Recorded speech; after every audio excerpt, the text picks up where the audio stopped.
श्रृंगा स्वर्ण श्रृंगा प्रतिकल्पा कुमुदवती और अमरावती के नाम से पुकारा गया।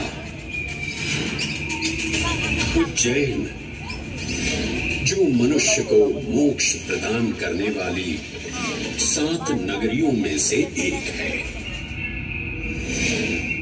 उज्जैन जहां 84 महादेव का आशीर्वाद प्राप्त है।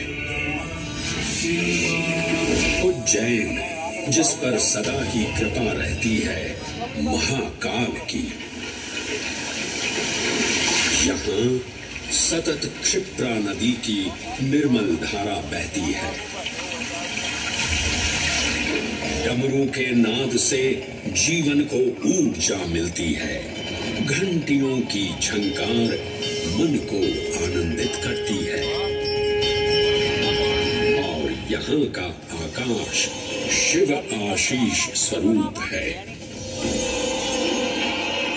श्मशान ऊषर क्षेत्र पीठम तु मनमेव च पंचकत्र न लभ्यते महाकाल पुरद्दते।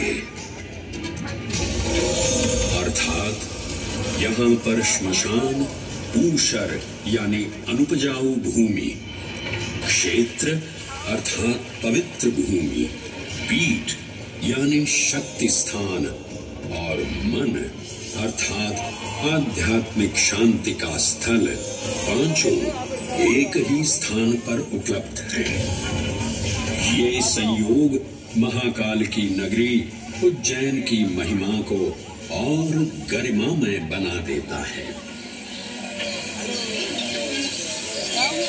उज्जैन के इस अलौकिक स्वरूप से प्रभावित हो महाकवि कालिदास अपने काव्य मेघदूत में लिखते हैं, हे जलधर, यदि महाकाल के मंदिर में समय से पहले तुम पहुंच जाओ तो तब तक वहां ठहर जाना जब तक सूर्य आंख से ओझल न हो जाए।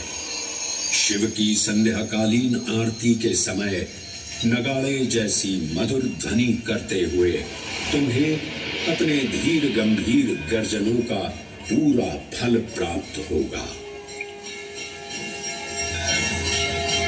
ये संध्या आरती जिसे कालिदास ने सराहा है अत्यंत महत्वपूर्ण है, क्योंकि ये वो प्रहर है जब सभी देवी देवता गंधर्व यहाँ उपस्थित होते हैं।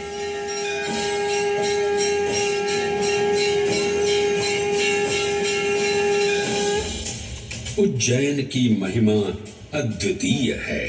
सतयुग, त्रेता युग, द्वापर युग और कलयुग, हर युग में इसका अप्रतिम महत्व रहा है। इस काल यात्रा में सबसे पहले आपको सतयुग के उस कालखंड में ले चलता हूं जहां देव और दानव एकत्रित हैं समुद्र मंथन करने के लिए। मन की आंखों से कल्पना कीजिए, भगवान विष्णु ने कूर्म का रूप ले मंदरांचल पर्वत को अपनी पीठ पर उठा रखा है।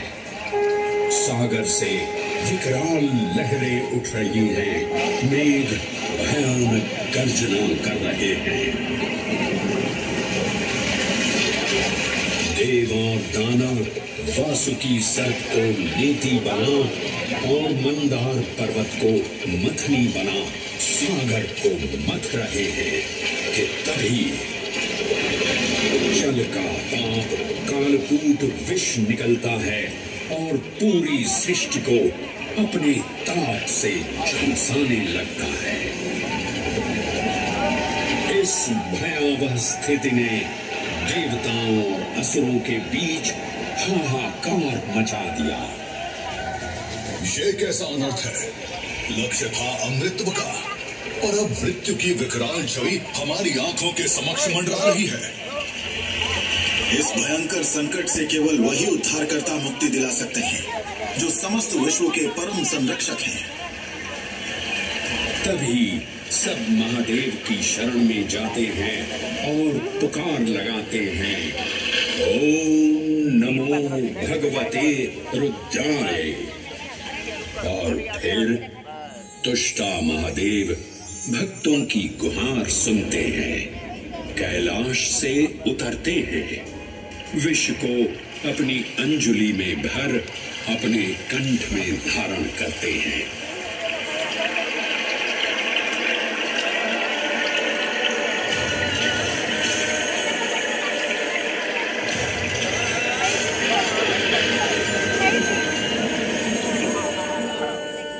अंततो गत्वा सागर मंथन से अमृत कलश प्रकट होता है।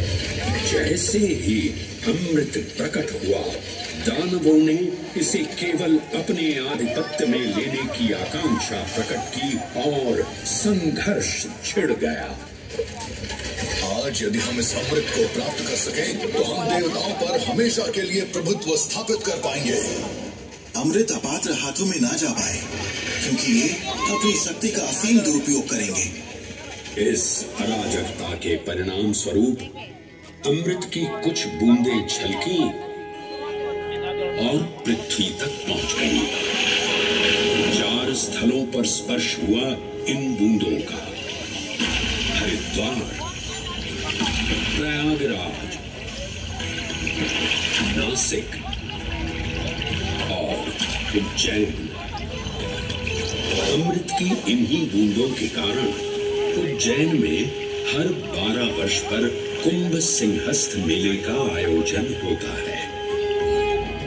भगवान शिव की लीला देखिए, लोक कल्याण के लिए स्वयं विषपान किया और अपनी नगरी पर अमृत वर्षा करवाई। अमृत की पावन बूंदों से अभिसिंचित ये दिव्य उज्जैन भूमि रामायण के पृष्ठों में भी सम्मिलित हुई। सतयुग के बाद त्रेता युग में माता सीता की खोज में वानर सेना का यहाँ आगमन हुआ।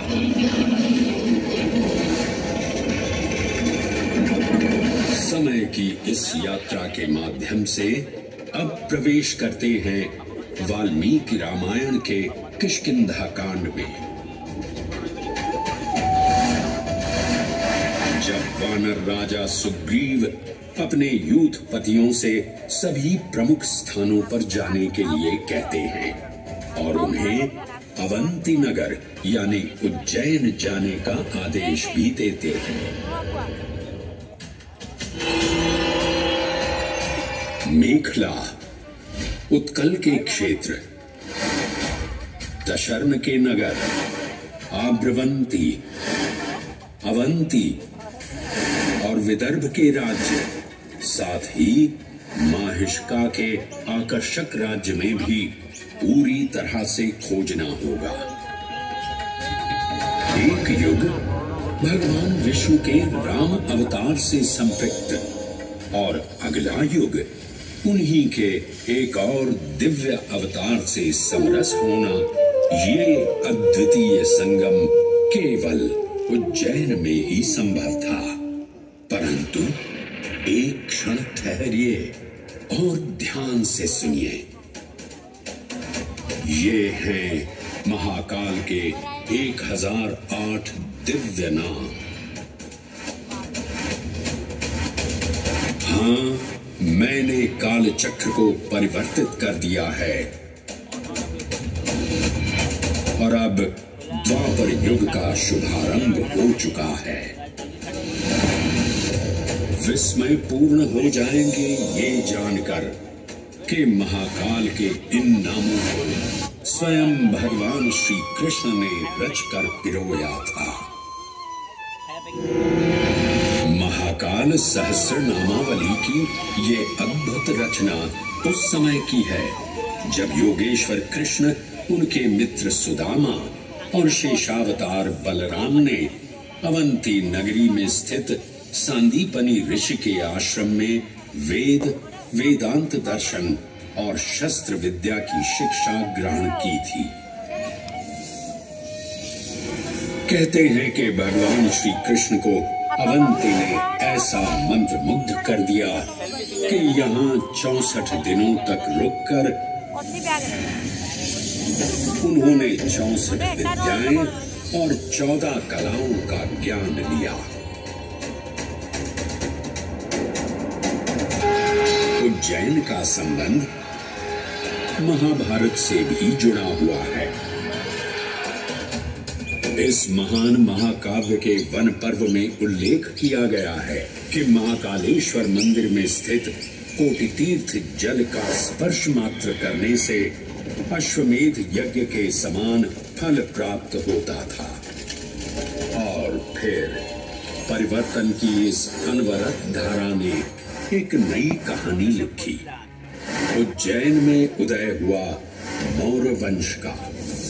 सम्राट बिंदुसार ने अपने पुत्र अशोक को उज्जैन का राज्यपाल बनाया और समय के साथ अशोक के शासनकाल में धर्म का विस्तार हुआ।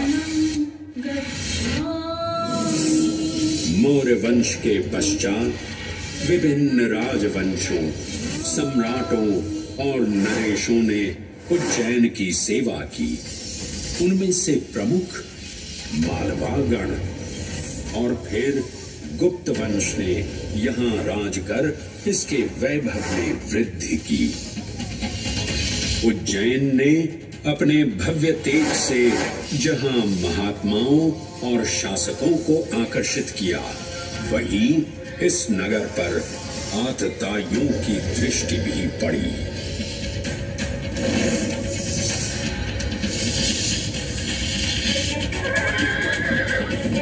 शक मध्य एशिया की खानाबदोश जनजाति थी, जिन्होंने उत्तर पश्चिमी और मध्य भारत के कुछ हिस्सों पर आक्रमण कर अपना शासन स्थापित किया।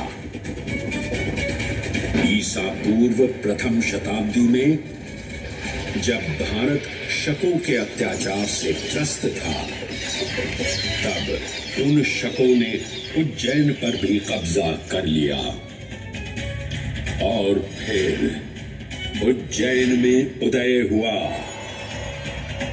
एक तेजस्वी योद्धा, महाराज विक्रमादित्य का। एक तरफ शकों पराक्रम, विक्रमादित्य की तलवार महादेव के तीसरे नेत्र सी चमकी।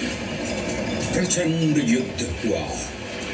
महाकाल की कृपा से शूरवीरों ने शकों को परास्त किया और उज्जैन में गणतांत्रिक शासन स्थापित किया।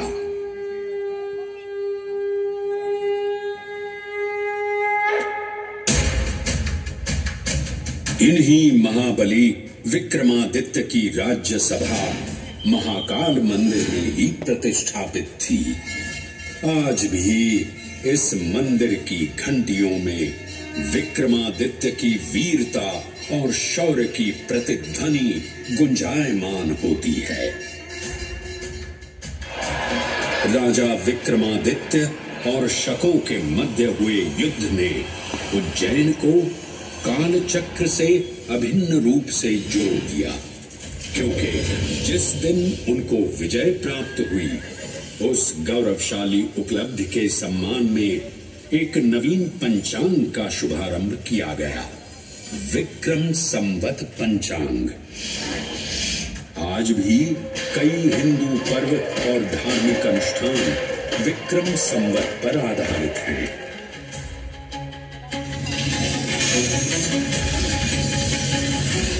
पृथ्वी की